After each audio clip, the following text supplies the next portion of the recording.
اور ہم کسی کی بنیاد پر نہ اسٹیبلشمنٹ کے کندھے پر رکھ کر تڑی لگا سکتے ہیں اور نہ ہی کسی سیاسی جماعت جمہوری قوت کے کندھے پر رکھ کر یا الحاق کر کے تڑی لگا سکتے ہیں. تو ہمارے پلے تو کچھ بھی نہیں ہے. تو ان حالات میں ویورز یہ جو صاحب ہیں راجہ ریاض صاحب یہ تڑیاں لگاتے ہوئے ہمیں نظر آتے ہیں. اور انہوں نے جو یہ بات کہی ہے نا کہ الیکشن جو بیلٹ پیپر ہے اس پہ نشان نہیں ہوگا. آپ پاکستان کے جمہوری نظام سے جو پروسیس ہے الیکشن کا اس سے تو عمران خان کو مائنس کر سکتے ہیں. آپ بلے کو ہاکی بنا دیں, آپ کچھ بھی کر دیں اور ختم کر دیں, لیکن جو پاکستان کا جو 24 کروڑ عوام کا جو ووٹ بینک ہے آپ اسے کس طرح مائنس کریں گے؟ اگر عمران خان اس دوڑ میں شامل نہیں ہوگا تو لوگ ووٹ نہیں ڈالیں گے, اس پروسیس کا حصہ نہیں بنیں گے. اور پھر ان الیکشنز کو مانے گا کون؟ پاکستان کی جو سب سے بڑی سیاسی جماعت کا سب سے بڑا جو لیڈر ہے, مقبول لیڈر, آپ اسے مائنس کر کے اگر انتخابات کروائیں گے تو اس کی اوتھینٹسٹی پر اور ان انتخابات کے مانے جانے پر ایک بہت بڑا سوالیہ نشان ہوگا. ملک کے اندر جمہوریت تو ہوگی لیکن جمہوریت نہیں ہوگی. ملک کے اندر کچھ لوگ قبضہ کر کے تو بیٹھے ہوں گے لیکن اس انتخاب کو مانے گا کون؟ یہ پہلا سوال ہے راجہ ریاض صاحب کے لیے, اور اس کا جواب جو ہے وہ پاکستان کی اسٹیبلشمنٹ کے پاس بھی موجود نہیں ہے. آپ 2 مہینے کے لیے 6 مہینے کے لیے ایک سیٹ اپ تو چلا سکتے ہیں جیسا مشرف صاحب کے دور میں ہوا کہ ایک نگران کابینہ لائی گئی اور اس کابینہ نے کچھ مہینے کے لیے مشرف صاحب کی حکومت کو چلایا, جس میں بہت سارے لوگ جو تھے وہ نام شامل تھے. ابھی بھی وہی ماڈل جو ہے اسے اڈاپٹ کیا گیا. لیکن اگر یہ کہنا کہ عمران خان کا نشان ختم ہو جائے گا 2 مہینے 4 مہینے 2 سال, اس سے زیادہ آپ آگے نہیں جا سکتے. اور ایک سوال میں اس کا جواب جو ہے وہ آگے چل کر ضرور آپ کے سامنے رکھوں گا کیونکہ کسی نے یہ کیا بھی ہے, اور وہ یہ کہتے ہیں کہ جناب پاکستان تحریک انصاف کا مستقبل کیا ہے, اس پر تفصیل سے ہم آگے چل کر بات کریں گے. الیکشن کے موقع پر عمران خان جیل میں ہوں گے. انہوں نے یہ بھی کہا کہ پی ٹی آئی پر پابندی عائد کر دی جائے گی اور الیکشن کمیشن پارٹی کے انتخابی نشان بلے کو ختم کر دے گا جبکہ عمران خان جیل میں ہوں گے. اگر کوئی سیاسی جماعت معاملہ عدالت میں لے جائے تو سیاسی جماعت پر پابندی عائد کرنے اور انتخابی نشان کی تصحیح جیسے معاملات الیکشن کمیشن یا پھر عدلیہ کے دائرہ اختیار میں آتے ہیں. اگر الیکشن کمیشن اسے کر دیتا ہے تو سپریم کورٹ پاکستان میں یا دیگر پلیٹ فارمز پر چیلنج بھی کیا جا سکتا ہے, لیکن ہوگا وہی جو آپ کے سامنے ہے جس طرح عدالتوں کو مینیج کیا جا رہا ہے. اب سوال یہ ہے کہ کیا ایسا ممکن ہے؟ اگر راجہ ریاض کی پیشن گوئی کو دیکھیں تو ایسا ممکن جو ہوتا ہوا ہمیں تو کم از کم اس حد تک تو ضرور نظر آ رہا ہے کہ خان صاحب جیل میں ہیں اور 2-2.5 مہینے میں مزید پینیٹریشن جو ہے وہ پاکستان تحریک انصاف کے اندر جو ہے وہ کی جائے گی. لوگوں کو مزید توڑا جائے گا, کنٹرول کیا جائے گا, اور اپوزیشن کا کردار بے شک جو میں نے اب تک اس نظام کو اور جو خبریں ہمارے تک پہنچ رہی ہیں سمجھ پایا ہوں,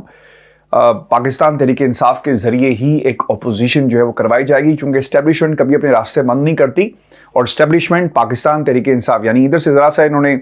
ہل جل کی یا آنکھیں دکھانے کی کوشش کی تو اسٹیبلشمنٹ ہمیشہ یہی کردار جو ہے وہ ان لوگوں سے لیتی رہی ہے جن کو آپ بہت زیادہ دبا دیتے ہیں کیونکہ ان کو معلوم ہوتا ہے کہ ہم نے اس کو دبا دیا ہے, اب ہم اسے جو کہلوائیں گے جو کروائیں گے یہ کرنے کے لیے جو ہے وہ تیار ہوگا. اچھا, ابھی جب میں پروگرام کر رہا ہوں نا تو میرے سامنے بہت ساری ٹیلی ویژن اسکرینس جو ہے وہ لگی ہوئی ہیں اور ایک جملہ میرے سامنے سے گزرا ہے, مجھ سے راہ نہیں کیا اس پر کمنٹ کیے بغیر. شہباز شریف صاحب یہ کہتے ہیں کہ تاریخ یاد رکھے گی کہ ہم نے پاکستان کو سب سے پہلے جو ہے وہ رکھا اور تمام دوستوں اور جو ہماری سیاسی قیادت تھی اس کے نتیجہ ہمارے سامنے آ گیا کہ پاکستان کو اب وہ مسائل درپیش نہیں ہے جو آج سے 16 ماہ پہلے جو تھے وہ پاکستان جن کا سامنا کرنا پڑ رہا تھا. اچھا دیکھیں جی, ایک تو شہباز شریف صاحب آپ نے ان 16 ماہ میں پہلے آپ اپنے گھر کے لوگوں کو منا لیں کیونکہ جوید لطیف یا دیگر لوگ یہ کہتے ہیں کہ جی جناب ہمیں افسوس ہے کہ ہم 2017 والا پاکستان عوام کو واپس نہیں کر سکے. تو اس پاکستان میں کون سا کوئی دودھ اور شہد کی نہریں جو تھی وہ بہہ رہی تھی. اور پھر شہباز شریف صاحب یہ کہہ رہے ہیں کہ تاریخ گواہ ہے تو پہلے گھر میں اصلاح مشورہ کر لیں کہ آپ کی کارکردگی پر انہوں نے ہاتھ اٹھانے ہیں یا پھر تالیاں بجانی ہیں. تو پہلے اس بات کا فیصلہ کر لیں پھر اس قسم کی سٹیٹمنٹ جو جاری کیجیے گا. یعنی 2 قسم کے بیانات آپ کو پاکستان مسلم لیگ نون اور پاکستان مسلم لیگ شین کے آپ کو نظر آئیں گی کیونکہ ان کو یہ لگتا ہی ہے کہ وہ اسٹیبلشمنٹ کے بہت قریب ہیں اور اگلی حکومت جو ہے وہ نواز شریف کی نہیں بلکہ میری ہوگی. ویورز, ایک نگران کابینہ بنا دی گئی ہے اور نگران کابینہ کے تقریباً جو 18 رکنی کابینہ جو حلف اٹھائے ہیں اس کابینہ کے آپ کو نام آپ کے سامنے میں رکھ دیتا ہوں. ایک تو جی وزیر اطلاعات کے فیصلے پر نظر ثانی، اور پہلے یہ فیصلہ ہوا کہ ڈاکٹر محمد علی کو وزیر اطلاعات مقرر کیا جائے گا، پھر مرتضیٰ سولنگی صاحب کا نام آیا، بہت ہی بڑے ناقد ہیں عمران خان کے، اور نیا دور کے نام سے ایک پلیٹ فارم چلاتے بھی ہیں. اور مجھے بہت اچھی طرح یاد ہے کہ انہوں نے جب کاوہ موسوی کی ایک سٹوری آئی اور پھر اس کے بعد رانا شمیم صاحب کی غالباً ایک سٹوری آئی، تو اس پہ انہوں نے کافی زیادہ مجھے تنقید کا نشانہ بنایا تھا، اور انہوں نے کہا تھا کہ دیکھیں ایک پی ٹی آئی کی سٹوری پی ٹی آئی کے دور میں اور دوسرا پی ٹی آئی کا یوٹیوبر. تو میرا خیال ہے کہ ان کی ذہنیت آپ کو بخوبی معلوم ہوگی کہ یہ کس قسم کے وزیر اطلاعات جو ہیں وہ بننے جا رہے ہیں، اور یہاں سے یعنی یہ کس قسم کا کنٹینٹ جو ہے وہ کیری کریں گے اپنی تقریروں کے اندر. کنٹینٹ میں نے اس لیے کہا کیونکہ انہوں نے اپنے پلیٹ فارم سے بہت زیادہ نیا دور نے جو ہے بہت زیادہ ڈالر بھی بنائے، تو کنٹینٹ کا لفظ میں اس لیے استعمال کروں گا، یعنی ایک یوٹیوبر کو انہوں نے اب وزیر اطلاعات بنا دیا. اگر یہ ہمارا لحاظ نہیں کریں گے اور ہماری سٹوریز کی رسپیکٹ نہیں کریں گے تو بھائی پھر آپ ہم سے توقع نہ رکھیں کہ ہم آپ کے نام کی اور آپ کی سٹوریز کی جو ہے وہ رسپیکٹ کریں گے یا آپ کے نام کی رسپیکٹ کریں گے. جو آپ سوال رکھیں گے آپ کو اس کا جواب جو ہے اسی زبان میں دیا جائے گا. پھر ڈاکٹر شمشاد صاحب جو ہیں، اور میں نے پھر لکھا بھی تھا کہ آپ جا کر نا اپنے دوست سے پوچھ لیجئے گا جو ان کے اکثر گفتگو جو ہے وہ میرے سے کرتا بھی ہے، بہت اچھے سینئر صحافی بھی ہیں، تو آپ ان سے پوچھ لیجئے گا کہ ہم کہاں پر صحافت کرتے رہے ہیں اور کتنے برس ہو گئے اس شعبے کے اندر. تو یہ میرا جواب تھا اس وقت، ان کی ٹائم لائن کے اوپر میں نے یہ جواب جا کر دیا تھا، بعد میں خاموشی تھی اور اس کے بعد یہ نہیں بولے. خیر یہ اب آ رہے ہیں، اب دیکھتے ہیں کہ قلمدان ان کو ملتا ہے کیا ہوتا ہے، کیونکہ کچھ اطلاعات یہ بھی چل رہی تھی، کچھ لوگوں نے اٹھایا بھی ہے حلف. ڈاکٹر شمشاد کو وزیر خزانہ جو ہے وہ بنایا گیا، پھر اسٹیٹ بینک کی گورنر آپ رہ چکی ہیں، پھر سرفراز بگٹی صاحب جو ہیں، گوہر اعجاز صاحب جو ہیں وفاقی کابینہ کا بھی حصہ ہیں، عمر سیف آئی ٹی کے وزیر اور جلیل جیلانی وزیر خارجہ. اب آپ کو ویورز جو یاد یہ رکھنا ہے کہ یہ بہت ہی اہم قسم کی وزارتیں ہیں، اور یہ وزارتیں جن لوگوں کو دی گئی ہیں یہ کیا پیغام جا رہا ہے. کچھ سوالات ہیں اور کچھ اہم نکات ہیں. نئی نگران کابینہ آ گئی ہے، یعنی سلیکٹرز کی سلیکشن سامنے آ گئی ہے. مجھے یہ کہنے میں کوئی حرج نہیں ہے کیونکہ راجہ ریاض صاحب نے کہا تھا کہ بڑوں نے فیصلہ کیا. یہ میں نہیں کہہ رہا، یہ آپ کے الفاظ ہیں، آپ کے طوطے کے الفاظ ہیں، جو کہہ رہا تھا کہ بڑوں نے فیصلہ کیا ہے کہ انتخابات جو ہے وہ فروری تک جائیں گے اور پھر بڑے فیصلہ کر رہے ہیں. تو یہ سارے فیصلے جو ہے نا پنڈی میں ہو رہے ہیں، تو اس لیے یہ سلیکٹرز کی سلیکشن جو ہے وہ سامنے آ گئی ہے. الیکشن 90 روز میں نہ ہونے کا الیکشن کمیشن کا بیان بھی سامنے آ گیا، اور پھر میاں نواز شریف کی انتخابات اسی سال ہونے کی فرسٹریشن بھی منظر عام پر آ گئی، چونکہ دو بیانات جو ہیں عرفان صدیقی صاحب کی طرف سے دلوائے گیا، اور ایک اور بھی بیان ہے جو کہا گیا کہ ہم سپتمبر میں تیسرے ہفتے میں پاکستان آ جائیں گے. ویورز آپ کو بتائیں کہ الیکشن کمیشن نئی حلقہ بندیاں جو ہے وہ 14 دسمبر تک کرے گا. یہ اس نے ایک نوٹیفیکیشن بھی جاری کر دیا ہے، اور پھر انتخابی شیڈول کا اعلان جو ہے اس کے بعد کیا جائے گا. الیکشن اب کم از کم فروری 2024 تک جو ہے وہ نہیں ہوں گے. نئی نگران کابینہ کی سلیکشن کیا بتا رہی ہے، یہ آج کا سوال ہے ہمارا. اس کابینہ کے حوالے سے 2 دفعہ گورنر اسٹیٹ بینک رہنے والی ڈاکٹر شمشاد اختر جو ہے وزیر خزانہ، اور سابق سیکرٹری خارجہ جلیل عباس جیلانی جو ہے وزیر خارجہ مقرر ہوئے. یہ 90 دنوں والی کابینہ کسی صورت بھی ہمیں تو کم از کم نظر نہیں آ رہی، یاد رکھیے گا. اور اتنے بڑے بڑے ناموں کو جن کا ایک خاص مینڈیٹ ہے رہا اپنی کرسیوں پر جو انہوں نے پاکستان کے لیے سرو کیا، تو ان لوگوں کو ایک خاص مینڈیٹ دے کر لایا جا رہا ہے بڑی بڑی کرسیوں پر. اور یہ 90 روز والی کابینہ نہیں ہے، بلکہ اگر آپ کہیں کہ یہ 390 روز یا 290 روز یا پھر اس سے بھی زیادہ وقت آگے جا سکتا ہے، تو کم از کم مجھے یہاں سے بیٹھ کر یہی نظر آ رہا ہے. ایک ہی دن نئی سلیکشن اور پھر الیکشن کمیشن کے انتخابات 90 روز میں نہ کروانے کا بیان سامنے آتا ہے، اور یہ اشارہ دے رہا ہے دوسری طرف، یعنی یہ وقت مزید آگے جائے گا. انتخابات کو فی الحال آپ اگر میں یہ کہوں کہ آپ بھول جائے پاکستان کی عوام تو یہ غلط نہیں ہوگا، اور نئی سلیکشن کو کام کرنے کا وقت دیا جائے گا. یہ ایک پیغام ہے لاؤڈ اینڈ کلیئر پاکستان کی اسٹیبلشمنٹ کی طرف سے راجہ ریاض کے بقول، جہاں سے ان ناموں کی سلیکشن جو وہ کی گئی ہے. اب سوال یہ ہے کہ کیا اسی لیے لندن میں بیٹھے ہوئے نواز شریف صاحب جو ہے نا فرسٹریشن کا شکار ہو رہے ہیں، اور اب یہ بیان جاری کروایا گیا کہ وہ ستمبر کے تیسرے ہفتے میں آ کر انتخابی مہم چلانا چاہتے ہیں اور انتخابات اسی سال دیکھنا چاہتے ہیں، جو کہ اب نہیں ہو رہے۔ اور میاں صاحب کو نگران کابینہ دیکھ کر یہ سمجھ آ گئی ہے کہ یہ لمبے عرصے کا پلان ہے اور الیکشن کم از کم فی الحال جو ہے وہ نہیں ہوں گے۔ آپ کو یہ بھی یاد رکھنا چاہیے کہ ویورز، جو بیان جاری کیا گیا ہے وہ اس لیے کیا گیا ہے کیونکہ ایک ڈیفیسٹ پایا جاتا ہے پاکستان کی اسٹیبلشمنٹ اور نواز شریف صاحب کے درمیان، اور اب انہیں احساس یہ ہو گیا ہے کہ ٹھیک ہے، ہم نے مل کر سب کچھ تو عمران خان کے زور کو تو توڑ دیا، جیل میں بھی بھیج دیا، ووٹ بینک کو بھی ہم کسی نہ کسی طرح کنٹرول کر لیں گے، دھاندلا بھی کر لیں گے، لیکن الیکشن کون کروائے گا؟ جن لوگوں نے یہ الیکشن کروانے ہیں، کیا نگران کابینہ سے آپ کو کیا یہ وائب جاتی ہے کہ جناب اب یہ الیکشن جو کروا دیے جائیں گے؟ ایسا نہیں ہے۔ الیکشن اب ملتوی ہونے کا اصل فائدہ کس کو ہوگا یہ سوال ہے، اور بینیفیشری کون ہوگا یہ سوال ہے اسٹیبلشمنٹ کے سامنے، کیونکہ اسٹیبلشمنٹ ہی وہی طاقت ہے جنہیں فائدہ مجھے نظر آ رہا ہے، اس کے علاوہ تو کوئی اور طاقت نہیں جس کو فائدہ ہوگا۔ نواز شریف صاحب کو فائدہ، عمران خان صاحب کہتے رہے کہ الیکشن کرواؤ، الیکشن نہیں ہوئے، ان کو سائڈ پہ کر دیا گیا۔ اب نواز شریف صاحب کہہ رہے ہیں الیکشن کرواؤ، میں اب آ رہا ہوں تو الیکشن کرواؤ۔ اب دیکھنا یہ ہوگا کہ پاکستان کی اسٹیبلشمنٹ جو ہے، جو اتنی بڑی، جو انہوں نے اسٹرگل کی ہے اور اتنا بڑا جو کھیل کھیلا گیا، وہ اس لیے کھیلا گیا کہ عمران خان کو مائنس کر کے اور سب لوگوں کو مائنس کر کے وہ نواز شریف کو لا کر کرسی پہ بٹھا دیں گے۔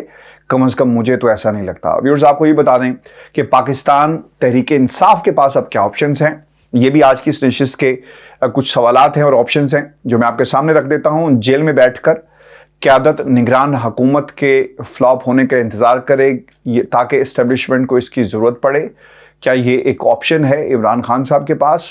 ویٹ اینڈ واچ کی پالیسی خان صاحب کو اپنانی چاہیے، چونکہ پاکستان کی اسٹیبلشمنٹ جو ہے نا، وہ کبھی بھی سائے راستے بند نہیں کرتی، ہمیشہ الٹے سیدھے اوٹ پٹانگ قسم کے فیصلے جو ہیں عدالتوں سے کروائے جاتے ہیں۔ نواز شریف کا فیصلہ ایک اوٹ پٹانگ فیصلہ تھا، غلط فیصلہ تھا، سزا غلط نہیں تھی، لیکن جس بنیاد پر فیصلہ دیا گیا وہ غلط تھا۔ اگر سوال یہ ہوتا نا کہ آپ بتا نہیں سکے کیون فیلڈ کے پیسے کہاں سے آئے اور سزا دے دی جاتی تو یہ میرٹ پر آج بھی ثابت نہیں ہونا تھا، لیکن وہ اقامہ اور بیٹا اور پتہ نہیں کہاں سے نکال کر یہ اس لیے لکونے چھوڑے جاتے ہیں کہ کل کو اگر ہمیں ریورس کرنا پڑے تو ہم یہ کر سکیں گے۔ عمران خان کے ساتھ بھی یہی ہوا، جتنی جلدی میں جج دلاور تھا نا وہ ہمیں نظر آیا، اور جلدی کس کو تھی؟ وہ پاکستان کی اسٹیبلشمنٹ کو تھی۔ اور پھر آپ کو یہ بھی یاد رکھنا چاہیے کہ اتنے محاذ کھول کر پاکستان کی اسٹیبلشمنٹ کیا نواز شریف کو اس کے فل اقتدار پر بٹھا کر اس کی طاقت کو ریسٹور کرے گی؟ مجھے نہیں لگتا کہ پاکستان کی اسٹیبلشمنٹ یہ کرے گی۔ اور پھر ویورز، آپ کو بتا دیں کہ کاکڑ انتظامیہ کے ذریعے اسٹیبلشمنٹ کے ساتھ تعلقات بہتر کرے اور ایک درمیان کا راستہ نکالا جائے، یہ بھی ایک آپشن ہے خان صاحب کے لیے۔ آپ کو اپنے تعلقات بہتر کرنے چاہیے، چونکہ سیاست آپ نے یہاں پہ کرنی ہے نا، اصولوں کی سیاست تو خان صاحب کوئی بھی نہیں کرتا۔ جن اصولوں کی ہم بات کرتے رہے، جن اصولوں پر آپ کھڑے رہے، جیل بھی چلے گئے، ان اصولوں پر تو کوئی چلنے کو تیار نہیں ہے۔ لہٰذا آپ کو اپنا راستہ بنانا چاہیے، طاقت پوری طرح ریسٹور کریں، اور پھر اس کے بعد جو ہے پاکستان کے اندر once you are back in power, پھر چیزوں کو کنٹرول کیا جائے۔ اور اس دفعہ ایک کمزور حکومت جو ہے وہ خان صاحب کو نہیں دینی، اور یقیناً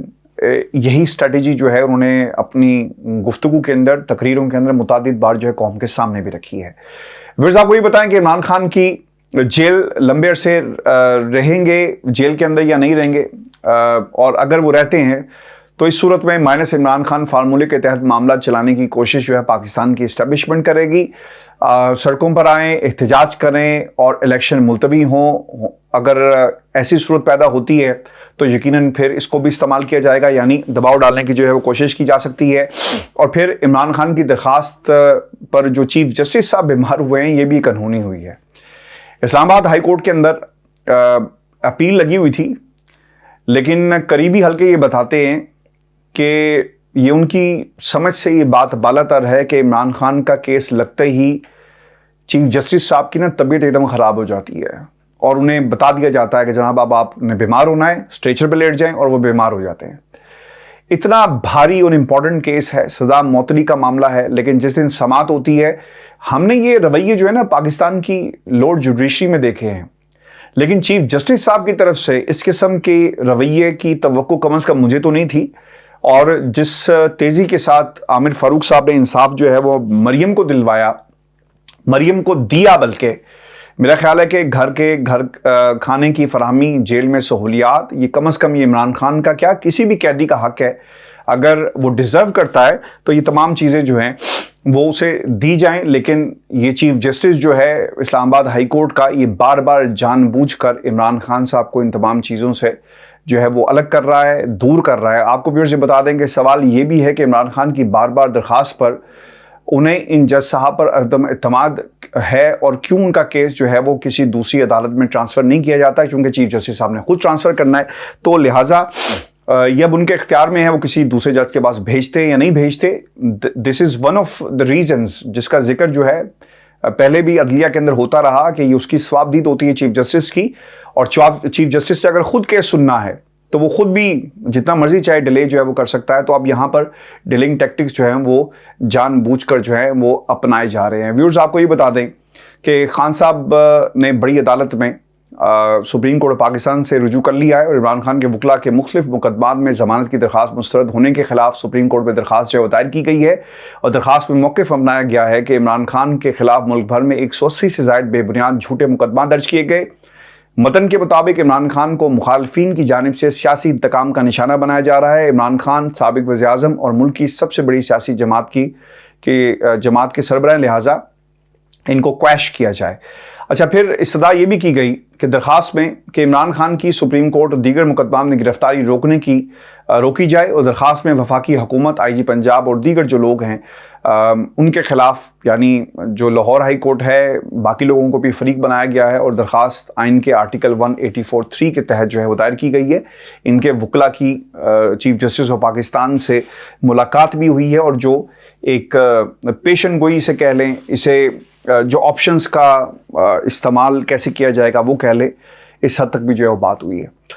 ویورز، میں مکمل طور پر ٹھیک نہیں ہوا، دوائی کا ایک بہت زبردست قسم کا اثر ہے، you can see I am still sweating, اور پسینہ جو ہے وہ بہت زیادہ دوائیوں کی وجہ سے، لیکن پھر بھی میں ہمت کر کے بیٹھ جاتا ہوں تاکہ یہ خبریں آپ تک پہنچے۔ میں آج پاکستان کے سوشل میڈیا پر دیکھ رہا تھا، کوئی چینل ایسا موجود نہیں ہے جو آپ کو حالات حاضرہ کے بارے میں بتائے، اور ہر بندہ جو ہے نا وہ اپنی ایک دکان کھول کے بیٹھا ہوا ہے، اور وہاں سے خبر نہیں نکل رہی۔ یا تو تعریفیں ہوتی ہیں خان صاحب کی، اور عقل کی کوئی بات نہیں کر رہا، آپشنز کیا ہیں، خان صاحب کو کیا کرنا چاہیے، یا پھر حکومت وقت کی تعریفیں ہوتی ہیں۔ یعنی ہر طرح سے نا ہمارا ایک مسئلہ بن گیا ہے کہ ہر چیز کو کنٹرول ہم کر رہے ہیں، اور کنٹرول کرنے کے بعد ہم اس پر فخر محسوس کرتے ہیں۔ میں پاکستان کے میڈیا کو اکثر دیکھتا ہوں، یعنی کسی میں کوئی شرم لحاظ نہیں ہے۔ لوگ ٹیلی ویژن پر بیٹھ کر سوال کرتے ہیں، اور پھر انہیں پتہ ہوتا ہے کہ یہ سب کچھ پاکستان کی اسٹیبلشمنٹ کنٹرول کر رہی ہے، تو کوئی کسی میں ہمت نہیں ہے وہ یہ سوال کر سکے، یا سوال کا کم از کم اگر آپ سوال نہیں کر سکتے تو کم از کم